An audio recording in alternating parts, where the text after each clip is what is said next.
সবাইকে জানাই শুভ নববর্ষ। নববর্ষের প্রথম দিনে সকালবেলা সবাইকে প্রণাম জানিয়ে আমরা দুজন প্রথমবার বাড়ি থেকে বেরিয়ে গেছিলাম কলকাতা ঘুরতে।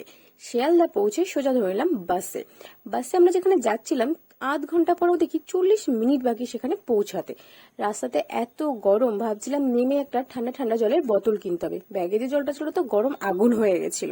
এটা ভাবতে না ভাবতেই বাসটা তো অনেক সিগনালে দাঁড়াচ্ছিল, সেখানে একটা জায়গায় দেখেছিলাম যে থামস আপ আর 7 আপ সবাইকে দিচ্ছিল, তো আমরা ফটাফট 3 গ্লাস নিয়ে নিয়েছিলাম। আর ওটা খেতে খেতে আমরা পৌঁছে গেছিলাম স্বামী নারায়ণ মন্দিরে। জায়গাটা ভীষণ ভীষণ সুন্দর, পুরো দেখে মনে হচ্ছিল রাম মন্দিরের একদম ডিটো কপি, বাট না, এটা হচ্ছে সেই স্বামীনারায়ণের একটা মন্দির। আর এই জায়গাটা এত সুন্দর, খুব শান্তশিষ্ট একটা মনোরম পরিবেশ, কিন্তু বিকেলের দিকে গেলে এই গরমে বেশি ভালো হয়। কিন্তু আমরা সকাল সকাল গেছিলাম। আর একটা কথা বলে দিই, এখানে যদি কেউ যেতে চাও তো অ্যাটলিস্ট 9টা থেকে 10টার মধ্যে পৌঁছে যাবে, কারণ 12টার সময় এটা বন্ধ হয়ে যায়, আবার বিকেল 4টের সময় খুলে 8টার সময় আবার বন্ধ করে দেয়। আর এখান থেকে নিচের প্লেস যেটা ছিল সেটাও খুবই সুন্দর জায়গা ছিল, একদম শান্ত শিষ্ট ঠান্ডা একটা পরিবেশ, সবাই বসেছিল। ফটো ভিডিও করা টোটালি বারণ, বাট তাও সবাই করছিল দেখে আমরাও একটু টুকটুক করে করে নিচ্ছিলাম ফটো আর ভিডিও। বাট সত্যি বলতে জায়গাটাতে গেলে না ফটো ভিডিও করতে ইচ্ছাই করবে না। ওখান থেকে আমরা 100 টাকার একটা প্রসাদের বক্স নিয়ে নিয়েছিলাম, যেটার মধ্যে ছিল 4 পিস লাড্ডু বা মিষ্টি, কি বলে এটাকে জানি না, বাট খেতে খুবই টেস্টি ছিল, সুন্দর ছিল। ওখানে ক্যান্টিন ব্যবস্থা আছে, কিন্তু তার জন্য 9টা থেকে 10টার মধ্যে গিয়ে তোমাদেরকে কুপন নিতে হবে, নালে কিন্তু কিচ্ছু পাবে না। আমরা শুধু খিচুড়ি পেয়েছিলাম, কারণ আমরা সমস্ত কিছু জানতাম না, ওখানে গিয়ে এগুলো আমরা জেনেছি। তো খিচুড়িটা আমার খাবার প্রচন্ড টেস্টি ওখানকার, সেটা নিয়ে কোনো ডাউট নেই।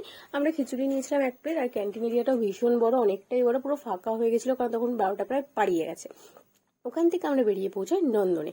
নন্দন তো একটা কালচারাল জায়গা, সেটা আমরা সবাই জানি, বিভিন্ন ধরনের ফিল্ম চলছিল ভেতরে, আর বাইরে প্রচন্ড অনেক লোকজন এসেছিল, কিছু প্রোগ্রাম ছিল মেবি। ওখানে ঘুরে টুরে আমরা সোজা চলে যাই মেট্রোতে। মেট্রোতে তো আমি জীবনে জায়গা পাই না, তো মেট্রোতে দাঁড়িয়ে দাঁড়িয়ে অনেকক্ষণ ধরে 2-4টে স্টেশন পর আমরা পৌঁছে যাই রবীন্দ্র সরোবরে স্টেশনে নামি।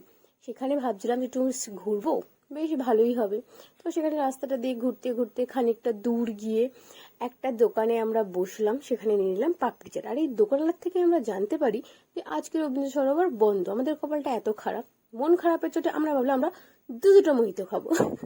যাই হোক, দুজনে দুটো মোহিত নিয়ে নিলাম। আর ওটা খেতে খেতে আমরা প্ল্যান করছিলাম যে কোথায় একটু যাওয়া যায় ঘুরতে। বাইরে থেকে রবীন্দ্র সরোবরের একটা ছোট্ট খাট্ট ভিডিও করে নিয়েছিলাম। আমার খুব ইচ্ছা ছিল যে ভেতরে যাওয়ার, কারণ আমি জীবনে প্রথমবার গেছিলাম ওখানে, আমি কখনো যাইনি। আর এরপরে জানি না কবে আমরা বেরোতে পারবো কি না পারবো, কিন্তু সেটা হলো না, ঠিক আছে। তো যাই হোক, ওখানে একটু ভিডিও করে নেওয়ার পর আমরা সোজা চলে আসি অটো স্ট্যান্ডে। অটো স্ট্যান্ডে এসে অটোতে করে আমরা সোজা চলে আসি সাউথ সিটি মলে। আর এত সুন্দর মলটাকে সাজিয়েছিল শুধুমাত্র নববর্ষের জন্য। চারিদিকে একদম পুরো বাঙালিয়ানাতে ভর্তি ছিল জিনিসটা, আর প্রচন্ড ভিড়ও ছিল, সবাই নতুন জামা কাপড় পরে ঘুরতে বেরিয়েছে। বাট এত দারুণ সাজিয়েছে, জাস্ট দেখো।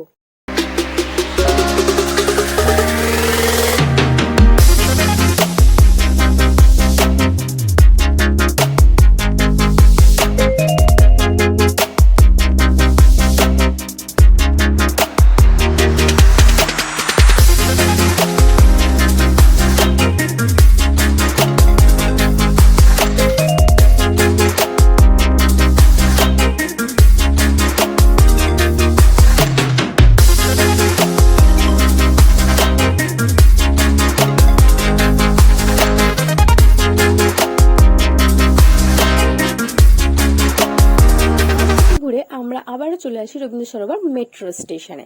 আর স্টেশনে নামতে নামতে আমরা ভাবছিলাম যে কে জানি সিট পাবো কিনা, কারণ এবার আমাদের অনেকটা যেতে হবে দমদম অবধি। তো যাই হোক, আমরা বাই চান্স একটা সিট পেয়ে গেছিলাম, আর ওখানে বসে একটু ভিডিও করে নিচ্ছিলাম। দমদমে নেমে আমরা একটা 2-in-1 আইসক্রিম খেয়েছিলাম বাইরে থেকে। তারপর প্ল্যাটফর্মে উঠে চারিদিকটা দেখছিলাম, বেশ ফাঁকা ফাঁকা ছিল, কারণ সানডে ছিল যেহেতু, খুব একটা ভিড় ছিল না। আর আমাদের ট্রেন ছিল 5:57-তে, বাকি অন্যান্য ট্রেন আসছিল যাচ্ছিল, বসে বসে এইসবই দেখতে দেখতে ফাইনালি আমাদের ট্রেনে চলে এসেছিল। আর আমরা ট্রেনে আমি জায়গা পাইনি, একটাই সিট পেয়েছিলাম। তারপর পৌঁছে যাই প্রায় 1.5 ঘন্টা পর আমাদের বাড়ির স্টেশনে। ওখানে নেমে তারপর ভ্যান ধরে সোজা চলে আসি বাড়ির সামনে অবধি। আর বাড়ির সামনে হচ্ছিল বাসন্তী পুজো। দেখো কি সুন্দর সাজিয়েছে। বাসন্তী পুজোটা অনেকেই জানো না, এটা হচ্ছে দুর্গা পুজো, যেটা রাবণ করতো। এটা হচ্ছে অরিজিনাল দুর্গা পূজা বলা হয়। আর যেটা আমরা সেলিব্রেট করি সেটা হচ্ছে অকাল বোধন, যেটা রাম করেছিলেন। দেখো কি সুন্দর সাজিয়েছে চারিদিকটা।